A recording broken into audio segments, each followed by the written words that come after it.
Ni tokatzen zait, ekitaldia iztea, eta noski, Araba, Bizkaia eta Gipuzkoan zentratzea horretarako. Oskarrek esan du 2015ko legea izan zela mugarri bat, mugarri oso importante bat, non EH Bilduk parte hartu zuen. Gogoratu ezagun, 2015ko lege hori, etxebizitza legea, EAeko etxebizitza legea, onartu zela EH Bilduren aldeko bozkekin, PSren aldeko bozkekin, eta UPyD delako alderdi baten aldeko bozkekin. Eta aldeko bozka bakarrarekin, uste dut ordezkari bakarra zaugala UPyDek EAeko parlamentuan. Eta esan bezala, lege hori mugarri izan zen eta bertan jarri ziren oinarri politiko oso importanteak etxebizitza politika aurrerakoi bat egiteko. Esango nuke, bere neurrian eta jakinik desberdinen artean adostutako lege bat izan zela, esango nuke nolabait antizipazio lan bat egin zuela etxebizitza lege horrek, ez? Burbuila inmobiliarioak estanda egin zuen, argiki adierazi zen etxebizitzaren inguruan bazegoela dinamika espekulatibo izugarri handi bat, eta nolabait oinarri politikoa jarri ziren bestelako paradigma baten bidez etxebizitza politika bat egin eta arazoari konponbidea jartzen hasteko. Etxebizitzarako eskubide subjektiboa aitortu zen lehen aldiz lege horrek. Baina ze gertatu da 2015-tik 2024. Hau da, nik uste dut gako nagusia ulertzeko momentu hontan Araba, Bizkaia eta Gipuzkoan non gauden. Zeren lege horrek aukerak ematen zituen ondoren etorri den etxebizitza larrialdiari aurre hartzeko. Baliabide normatiboak legea ematen zigun, hain zuzen ere etxebizitza politika osar bat egiteko eta martxan zeuden dinamika espekulatibo horiei frenoa jarri eta eskubide subjektibo gisa etxebizitza egikaritzeko, etxebizitza eskubidea egikaritzeko. Eta ze gertatu da hamarkada honetan, 2024 arte, hemen etxebizitza politikarik ez dela egin, baizik egin dena izan da politika inmobiliario bat.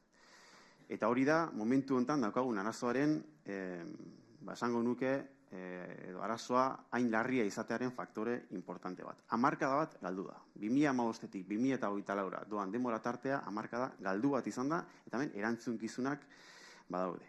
Erantzukizun politikoa daude eta inork ez ditu asumitu nahi.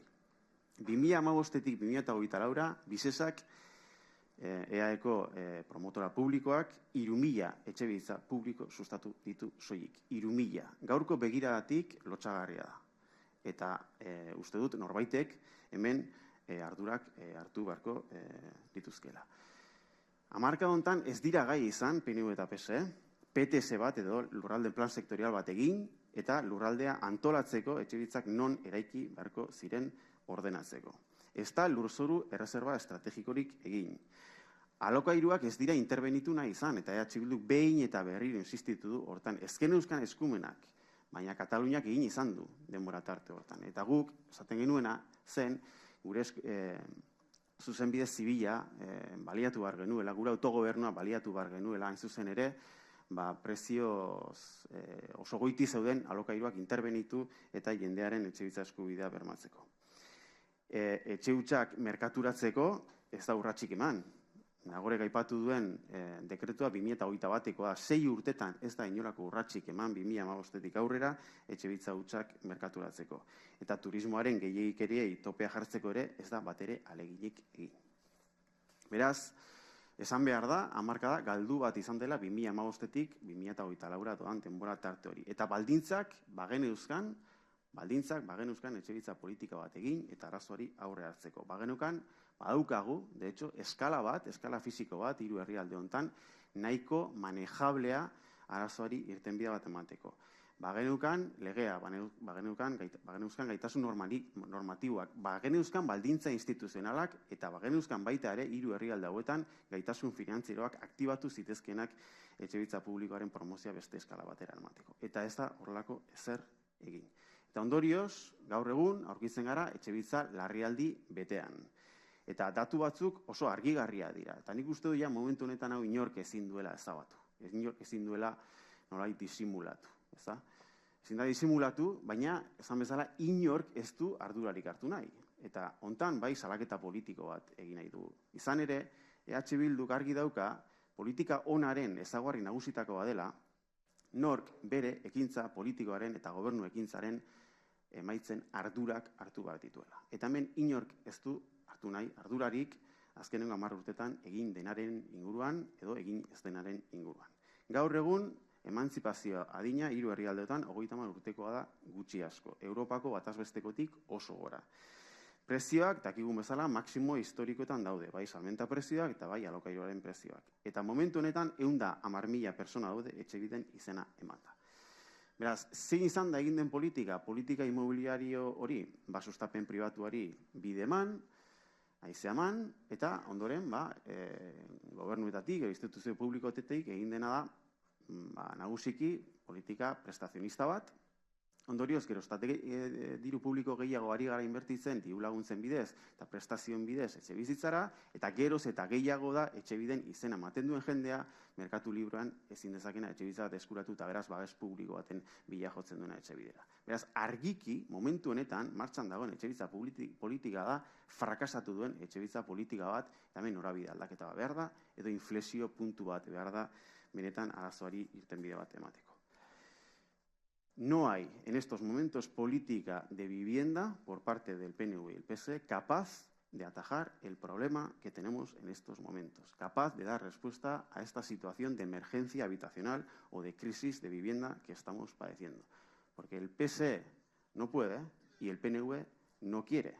Y esta es la situación, un gobierno de coalición que ni siquiera está de acuerdo en la orientación de la política de vivienda en un momento de emergencia habitacional como la que estamos viviendo, con graves consecuencias sociales y económicas, tanto para las familias, para los y las jóvenes, pero ya también se está convirtiendo la emergencia habitacional o la crisis de la vivienda en un problema económico que también lastra la competitividad territorial de la comunidad autónoma vasca. Y para que la siguiente década sea precisamente la década para atajar la crisis de la vivienda, se necesita intervenir. En un momento en el que el mercado está fuera de control y el sector privado no es capaz de ofrecer precios asequibles a cada vez más sectores poblacionales, lo que toca es que el sector público asuma la responsabilidad de poner orden en un mercado que está precisamente fuera de control. Y eso se llama intervención pública. Para que la vivienda sea un derecho, tiene que dejar de ser un negocio. Para que la vivienda termine siendo un derecho, tal como reconoce la ley del 2015, la vivienda tiene que dejar de ser un activo financiero especulativo. Y para eso hace falta intervención.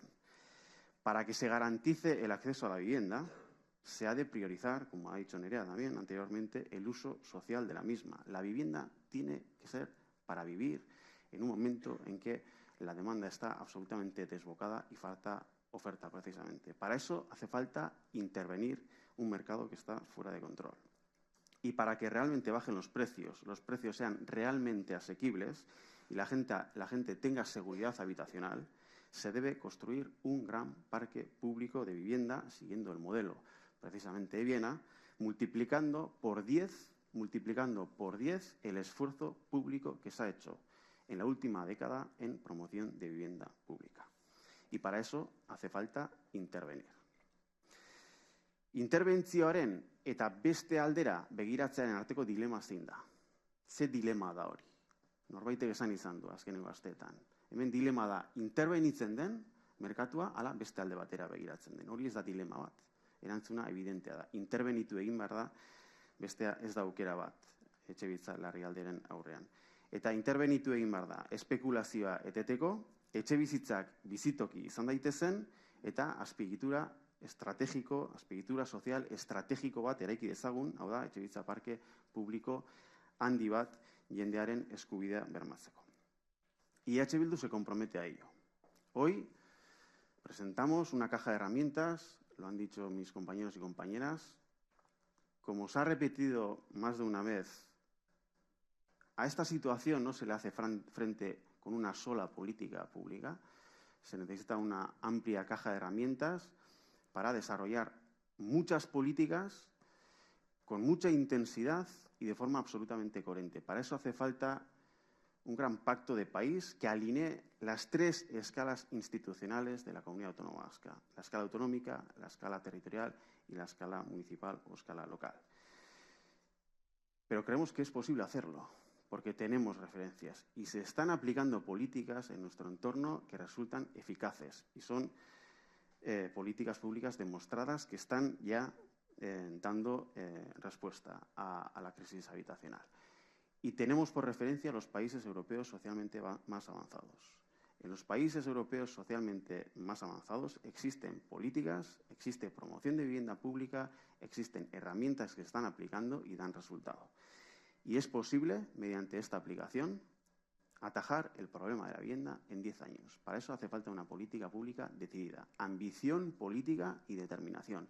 Y EH Bildu asume el reto de llevar la política de vivienda que necesita esta parte del país, en este caso, para dar una respuesta definitiva, una respuesta de choque a la emergencia habitacional. EH Bildu beraz konpromisoa hartzen du gaur Euskal Jendartearen aurrean, etxebizitza politika eramateko bere ekintza politikoaren eta instituzionalaren erdigunera.